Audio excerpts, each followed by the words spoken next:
नमस्कार, आदाब, सत श्री अकाल मित्रों, स्वागत है आप सभी का समाधान कार्यक्रम में।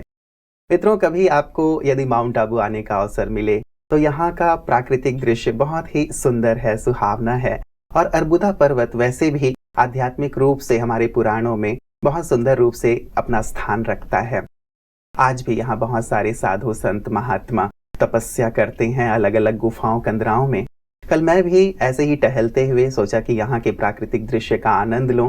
संध्या की वेला थी और मैं निकल पड़ा दूर एकांत की ओर, घने जंगलों की ओर, और साथ ही एक ऊंची पहाड़ी पे जाके मैं बैठ गया। बहुत सुंदर वातावरण था। सूर्य अस्ताचल की ओर बढ़ रहा था। पूरे ही आकाश में लालिमा छाई हुई थी और पक्षी अपने नीड की ओर बढ़ रहे थे। ठंडी ठंडी हवा चल रही थी। इस प्राकृतिक दृश्य को देख के मन में ये आ रहा था कि जो रचना इतनी सुंदर है प्रकृति की, तो सचमुच वो रचनाकार कितना सुंदर होगा। और साथ ही मन में ये भाव भी आ रहे थे कि जैसे सूर्य अस्त हो रहा है, वैसे ही एक दिन हम सबका जीवन भी अस्त हो जाएगा। मैं भी अस्त हो जाऊंगा। तो क्यों ना अपने इस जीवन को कुछ अच्छे कार्यों में लगाया जाए और उस ईश्वर की याद में मस्त रहा जाए। तो ऐसे ही आध्यात्मिक चिंतन करते करते मैं चूंकि बहुत ऊंची पहाड़ी पे बैठा हुआ था, मन बिल्कुल ध्यानस्थ हुआ जा रहा था, मग्न हुआ जा रहा था। अचानक नीचे से आ रहे कुछ कोलाहल ने मेरा ध्यान भंग किया। मैंने नीचे की ओर देखा तो कुछ लोग बहुत तेज आवाज कर रहे थे। चूंकि मैं ऊंचाई पे था इसलिए आवाज सुनाई नहीं दे रही थी। उन्होंने इशारा किया कि नीचे आओ, नीचे आओ। तो मैं नीचे जब पहुंचा तो मेरे बिना बोले ही उन्होंने कहना शुरू किया कि आपके पीछे एक भालू बैठा हुआ था और हम तब से पुकार रहे हैं, आवाज दे रहे हैं कि आप नीचे आओ, नीचे आओ। हमारी आवाज सुन के तो वो चला गया, लेकिन अब आप नीचे आ रहे हो, आप यहाँ ना आया करें, ये भालुओं का एरिया है, इस स्थान पे खतरा है। खैर, मैंने उन्हें शुक्रिया अदा किया और अपने आवास की ओर बढ़ गया। आवास की ओर बढ़ते बढ़ते मेरे मन में कई प्रकार के प्रश्न उठ रहे थे। उन्हीं से आज के इस समाधान की मैं शुरुआत करना चाहूंगा। आइए पहले अभिनंदन करते हैं आदरणीय भ्राता जी का। भ्राता जी, बहुत बहुत स्वागत और अभिनंदन। Thank you. कुछ दिनों पहले भी मैंने अपना अनुभव एक रखा था कि कैसे जंगलों में जाते हुए जस्ट वॉकिंग के लिए ही निकला था और वहाँ एक चीता मिल गया, झाड़ियों से बाहर आया और केवल 10 कदम की दूरी थी हमारे बीच में। उसने मुझे देखा, मैंने उन्हें देखा और बस आंखें चार हुई। वो अपने रास्ते चले गए, मैं अपने रास्ते चला गया। मन तब भी शांत था, किसी प्रकार का कोई हलचल नहीं था। और अब भी एक ऐसी घटना कि भालू ठीक पीछे बैठा हुआ है, तो मन में आता है, कई बार ये प्रश्न उठ रहा था कि कौन सी ऐसी अदृश्य शक्ति है जो रक्षा कर रही है। वो मेरी समझ में नहीं आ रहा था। ये अदृश्य शक्ति और कुछ नहीं, अपने मन के सुंदर वाइब्रेशंस हैं। ये जो पशु पक्षी और जीव जंतु हैं, ये हमारे वाइब्रेशंस को बहुत जल्दी रिसीव कर लेते हैं जी। क्योंकि उनके पास तो कोई निगेटिव वाइब्रेशंस है ही नहीं। वो तो कुछ व्यर्थ सोच ही नहीं रहे। देखिए कितना बड़ा अंतर है। बुद्धिमान मनुष्य व्यर्थ में लगा हुआ है और ये जीव जंतु व्यर्थ से मुक्त हैं, इसलिए वो हमारे वाइब्रेशंस को तुरंत ग्रहण कर लेते हैं।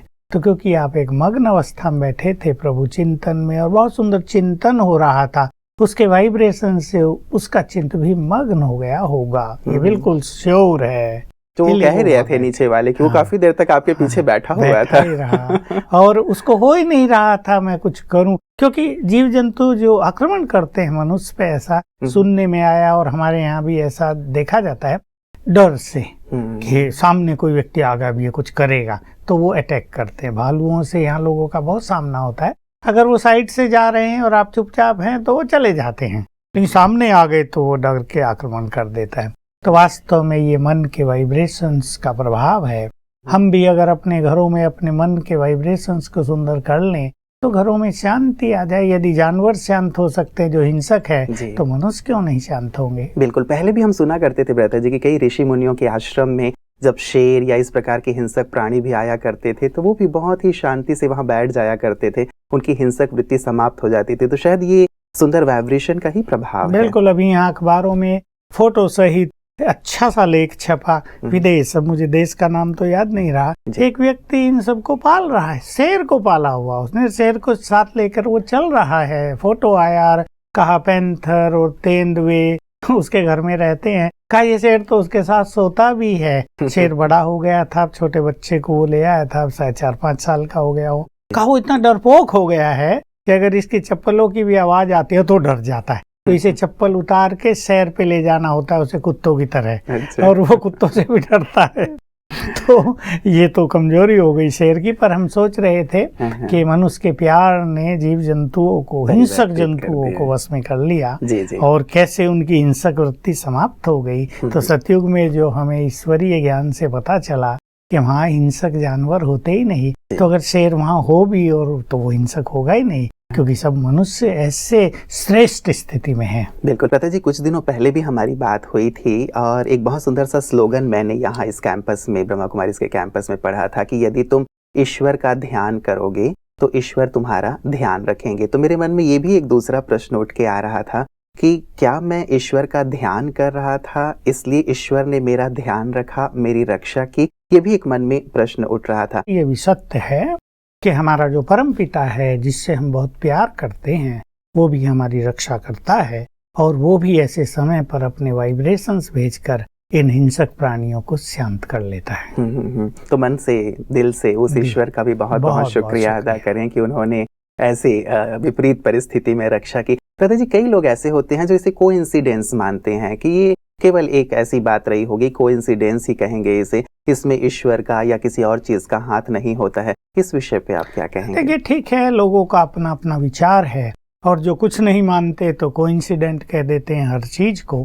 लेकिन यहाँ दोनों चीजें हैं, हमारे वाइब्रेशंस का सुंदर इफेक्ट और परमात्मा शक्ति जो हमारी रक्षा करती है उसका भी महत्व है। जी। लेकिन कभी कभी कोई चीजें अचानक भी घटित होती हैं, पर ऐसी चीजें अचानक नहीं हुआ करती। इनके पीछे तो जरूर कुछ ना कुछ शक्तियां काम अवश्य करती हैं। जी। चलिए, मैं भी ईश्वर का बहुत बहुत शुक्रिया अदा करता हूँ कि मुझे आपके सम्मुख बैठने का पुनः अवसर मिल रहा है और हमारे सभी दर्शकों से पुनः मिलने का अवसर मिल रहा है। अन्यथा कुछ और भी चीजें हो सकती थी। मैं ईश्वर का बारंबार शुक्रिया अदा करता हूँ आपके सहित। दादा जी, ऐसे कुछ अनुभव आपके पास भी हैं जो वास्तव में बहुत प्रेरित करते हैं और ईश्वर के ध्यान में मग्न करते हैं? हाँ, एक्चुअली आज ही एक युवक मेरे पास आया, और जो चर्चा हम कल कर रहे थे कि कोई ऐसा अनुभव किसी के ऊपर कर्ज हुआ हो और वो बहुत परेशान हो और उसको कर्ज से मुक्ति मिली हो, तो ये युवक आके मेरे चरण छूने लगा। मैंने कहा, अरे भाई, चरण क्यों छूते हो, मैं थोड़ा ही कोई गुरु हूँ, मैं तो तुम्हारा भाई हूँ। कहा, नहीं, देखो मेरी समस्या ऐसी थी, मैं कर्ज से दबा हुआ था। ये हदोई एक सिटी है यूपी में, वहाँ का अतुल एक बिजनेसमैन युवक, कहा मुझे दुकान थी, दुकान चल ही नहीं रही थी, बहुत थोड़े ग्राहक आते थे, अच्छी बड़ी दुकान, कहा 10,000 की बिक्री रोज होती थी बस। तो मैंने जब अभ्यास किए अच्छे, तो ये बिक्री 70-80 हजार रोज होने लगी और कर्ज बहुत जल्दी समाप्त हो गया। मैं वो अभ्यास पुनः, मैंने उसको कहा क्या क्या अभ्यास किए, तो उसने जो रिपीट किए, मैं वो अपने दर्शकों के लिए जिनको कभी भी ये समस्या होती है बिजनेस में, रिपीट कर देता हूँ। उसने कहा कि जैसे आप लोगों ने बताया समाधान में, मैं सवेरे उठते ही अपने परम पिता को गुड मॉर्निंग की और फिर उसको धन्यवाद दिया कि तुमने मुझे सब कुछ दिया, और फिर सुंदर अभ्यास किए। मैं मास्टर सर्वशक्तिवान हूँ, मैं बहुत भाग्यवान हूँ, मैं बहुत धनवान हूँ, मैं कर्ज से मुक्त हूँ। और फिर विजन देखा कि हमारी दुकान पे इतने ग्राहक आ रहे हैं कि हम उन्हें अटेंड भी नहीं कर पा रहे हैं। तो कहा चमत्कार हो गया, अगले ही दिन से ऐसी ग्राहकी बढ़ गई और हमारा कर्ज सब समाप्त हो गया, हम बहुत खुश हैं। मैंने कहा, मेरी शुक्रिया नहीं, उसकी शुक्रिया करो जिसने तुम्हें मदद की है। असली काम तो ऊपर से होता है, हम तो केवल राह दिखाने वाले हैं थोड़ी सी। सच तो ये कि राह भी उसने ही दिखाई है। तो ऐसे सुंदर अनुभव बहुतों के आते रहते हैं। चलते फिरते मुझे, आज जब हमारे पास भीड़ है, 25,000 भाई बहने होने को जा रहे हैं, तो जहाँ तहाँ चलते फिरते लोग अनुभव सुनाते ही रहते हैं, हमारा ये अच्छा हो गया, हमारा ये अच्छा हो गया। तो बहुत आनंद होता है कि ईश्वरीय ही सुनाते रहते हैं। बिल्कुल खुशखबरी कि ईश्वरीय शक्तियों के द्वारा कैसे सब कुछ ठीक होता जा रहा है। लेकिन जैसा मैं कहता आया हूँ और ये सत्य है, विश्वास, भगवान में विश्वास न भी हो तो कम से कम अपने में विश्वास, और इन जो ये विधियां हैं इनमें विश्वास, ऐसे जो करते हैं तो सचमुच रिजल्ट बहुत ही सुंदर मिल रहा है। तो